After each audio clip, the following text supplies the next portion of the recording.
Hey, everybody. So I'm noticing a trend. I talked to a great student and so confirmed this that he got feedback in class, which was basically, hey, that's great. That's great. So how are we going to do 4 suggestions and be able to actually move freight and actually make the class work on that level if we're just doing the great? So I want to go ahead and guide that, make sure we emphatically state right now, right up front, that you got to go get your 4 suggestions. If you didn't get them in class, didn't get them on the boards, didn't push for them, then you still got to go get them. So that's what makes the class work. And so hopefully in the future, we'll give each other a little more if you didn't get it, or you'll demand more. So that way we can use our class time effectively and you don't have to necessarily go see a writing consultant or have your friend look it over, so to speak. But it's not a big deal. I mean, 4 suggestions, right? Looking for 4 macro level issues besides grammatical issues. Now, if there's a grammar issue that obviously pops through a whole piece and they notice it, then you can say, hey, yeah, I fixed this and I learned this thing about my grammar. Certainly that's a substantial suggestion to take up. But otherwise, I'm not looking for you to say, well, I replaced a comma. I mean, hopefully that's fairly self-evident. So let's go ahead and look at examples, and I'm going to get you out in a minute here. So as we're looking at this particular piece, the macro level issue is, hey, the rhetoric itself, meaning how I place things. So thank you for emailing Chittenango State Park. Perfect. We're sorry for your unpleasant experience. Your comments and suggestions are important from us. From just the statement of what you need to do in an opening, really pretty good, right? So no suggestions. If anything, kudos and thumbs up. The only suggestion, and it happened a couple times, so I'd say this is a sentence level issue in grammar that we do want to catch for each other and that you could respond to. I mean, this happened twice in the piece. That's one thing. And then second level, it's a high level grammatical problem. So we don't want these because they kind of flare out, right? They're kind of like problems on a resume that'll flag you from being able to get hired. So is it called a comma splice? A comma splice is when we have an independent clause on the left side, meaning that that thing could be its own sentence, right? Thank you for emailing Chittenango State Park today, period, right? It's a complete thought. This one's also complete thought, independent clause. We are very sorry for your unpleasant experience at our park last weekend, period. So when we have these babies, they're called comma slices. It's like, not enough there. I need a semicolon. I need a conjunction or a period. Okay. So rhetoric, big picture, great suggestion. And oh yeah, if it's sentence level, meaning it's a run-on, a fragment, or a comma splice, flag them, and that you could say is a suggestion you took up from a peer. All right. And hopefully they are peers and not self-made suggestions, but whatever you do, whatever you got to do, I guess. But it would be really cool if we can work that process with neighbors, writing consultants, because you can even do the online thing with a writing consultant, by the way. I mean, they do look at stuff. I don't believe everything is on person. I know at least SU, we've got that. And I know we've got excellent consultants here at ESF too. All right, let's look through a little bit more, a couple other areas real quick. So sometimes we have what a run-on thought. So in this case, this isn't necessarily a run-on, but it is an issue. And this is another one I'm bringing up just because it might happen also in your own work. We understand it can be very disappointing you didn't see the Chittenango ovate amber snails. First of all, rhetorically cool. And in the letter, I think it does pop as a major issue. And it was kind of the finale. So for this person to take up this immediately, not a bad idea. But here we go is what I want to call a push, where it runs on. As our snail display is in the process of construction. What we don't have there is, okay, wait a second, as this is happening, wait, you got to pause before we jump over to the construction. So we had to fill in the blanks between those two, and we need that, if you will, spelled out on the paper. What do I mean by that? I mean this. We understand it could be very disappointing you didn't see the Chittenango ovate amber snails. If I get that out of my mouth. Period. Perfect. Right? Now we insert a little sentence bridge between here, or a clause. We are looking to address the situation. Period. Our snail display area is in the process of construction, and it will be completed and reopened next week. Period. Right? At that time, you and your family are welcome to visit our park again. And as compensation for your unpleasant experience, you will be provided a 30% discount. So looking at the flow, right? Looking at how we separate thoughts is a probably good macro thing to do for each other and think through. Okay, cool. Apologizing for this, sometimes not make, this is really tender as to how much you apologize. We apologize for experiences. In this case, we're kind of in an iffy zone. So I go with the if, right? Rather than say we want to apologize for the lack. Was there a lack of instruction? Go with the if, because that's truthful, right? If we want to apologize, if there was a lack of instruction about the reservation system for pavilions.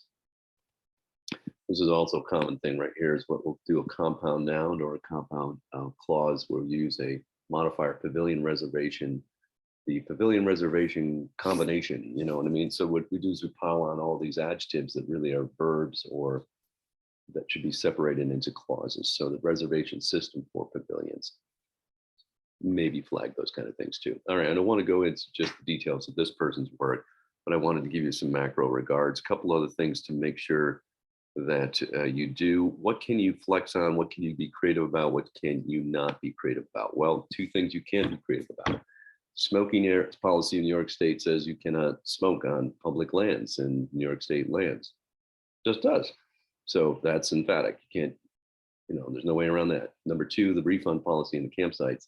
There is no refund for campsites, New York State policy. I did mention that in class, just reiterating it right now. But you could offer discounts, and we did talk about that. Okay, cool. Again, going out with an apology or some gesture and also some contact, here's the more information, that kind of move is cool. Make sure that you have your full signature, email signature at the base of that email. That's really key. There is no fax anymore. It's very rare unless you're in certain agencies. I might say antique, but USDA, we'll get John Helgren, and he's an engineer, and he'll be with us in a few class periods. And he'll share that with you too, that everything's electronic FTP at this point. Okay, I'm not going to go into details, but this person did a beautiful job rewriting this thing. I'm just going to say a couple things here. First of all, there should be specific instructions on your park website. He implied that. So that was, kind of in the ether that you could kind of make that up or push it or kind of imply that it wasn't clear. That's cool. That's where you're allowed to conjecture slightly in this project and make up a little bit or insinuate, right? Maybe signs weren't there. Oh, we're going to add signs on the trail, or we'll add more, right? So those kind of variables are for you to adjust and put into the project as you think are helpful to kind of accentuate it, right? So that one, obviously, some of these things were, you can't change the waterfalls. Well, I shouldn't say the waterfalls, which is slippery. But excuse me, yeah, here, I got it wrong. Trails near the waterfalls, too slippery, buddy. So beautifully written, not well read by me, but I love it. Plus, my family and I got wet just walking across the bridge. I mean, those kind of things like, and you just rewrite because it was there, but you made it a little cleaner, no problem. Those things obviously aren't as legit, but at least you cleaned it up in terms of the colloquialism and you made it into separate paragraphs. Beautiful, beautiful. We're working alongside where you want to go. Okay. Yeah, the only thing I want to get into task 3 and 4, I just want to mention them real quick, or let's look at task 2 real quick too. On the letter, you should have a logo up on the top center. Generally, if you don't have the logo, it's okay. You can have the return address. What's standard right now is everything is block left. So return address should be over here on the left side. Underneath that, the address to the person, it's all single space. There's no double spaces between. Miss Elise, if you're going with first name, you go with a comma in this case because you have a complaint situation. We're going to go with Dear Mrs. Elise Smith, or Dear Elise Smith, colon. When we have the first and last name, we use the colon. Okay, good to come out. Sorry to hear about your unpleasant experience. We've talked about that. Excellent. Okay, awesome. And getting the date in, right? Referring to your letter dated, that was important. Awesome. We don't get into fight, so we don't say, I can't agree. You can say, I'm sorry, or I don't believe I misrepresented the site, or I'm sorry if you thought I misrepresented the site. Right? Go with a plausibility. Don't, if you will, egg on the fight, because I can't agree says, well, let's get this. Now we're going to truth assumption conversation. That's what we talked about. How to manage complaints. We don't want to go into that stuff. Again, we have a modifier here for lacking camper services, for lacking services for campers. Okay, cool. Always when you have a negative, go with a positive. Don't ever state a negative and just drop it, especially at the end.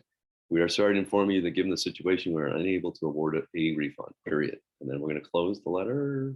Really not a good idea. You always can come up with some kind of positive to balance that out, right? We are sorry. While given the situation, we can't reward a refund. We can offer a discount for your next time at the park for a more pleasant experience, for for hopes for a more pleasant experience next time. All right, good, cool. All right, what goes on in a letter? The only thing we need is the name. Obviously, we need to have room for the signature where it would go, and then the position, park ranger. Pretty much it. I mean, Chittenango State Park. It's interesting. Sometimes you do have that added little line there. More often not, because it's pretty much everywhere else, but you can have it there or not have it there. It depends on the group. It's kind of like flex. That one we don't have to worry about as much. Okay, real quick on the tweets and twitters and all that. I do want you to take up a challenge. I didn't get this explicit instruction, so it's a challenge, not a thing that would grade you down for. But I do believe there's enough impetus to respond DM to at least one specific complaint. I don't believe in the instructions. I said you had to DM to one. But it makes sense. You can go generic, make sure your generics, at least one of your generics though, refers to the problem at hand and does so artfully. As we can see here, we're listening, taking your suggestions on changing campsite reservation policies. Well, okay, that alludes to there could be a problem with that. Or here more directly, are you unsatisfied with campsites? So awesome, right? And we went the education route. What's that, snail? Take a journey with Dr. Rundell to find out interesting facts about Chittenango. Okay, snail, start the journey, and boom, with the URL too. Awesome. Again, do you have to actually find materials that are out there live in the real world? And maybe, it's not a push for this project, just so we're clear we can make up URLs here, if you will. Just showing me the style and the policies is more important. We're not looking at content per se. Just making sure it looks viable. Okay, we do not give phone numbers in Twitter land. Very, very, very rarely. I haven't seen it, so I don't know. I'm just saying, not common, so URL for sure. I do look for things like I mentioned. I'm looking for you to show some moxie here. So sometimes even in the syntax, you can kind of, if you pull in a couple hashtags into the syntax as you're chatting it through. We're listening to your suggestions on hashtag changing campsite reservation policies, exclamation point, right? Smart, artful, playful, maybe overplayed, but nonetheless. So getting a hashtag in on that within the syntax of the sentence itself, cool. Good. I do look for the sweet spot we mentioned is two hashtags.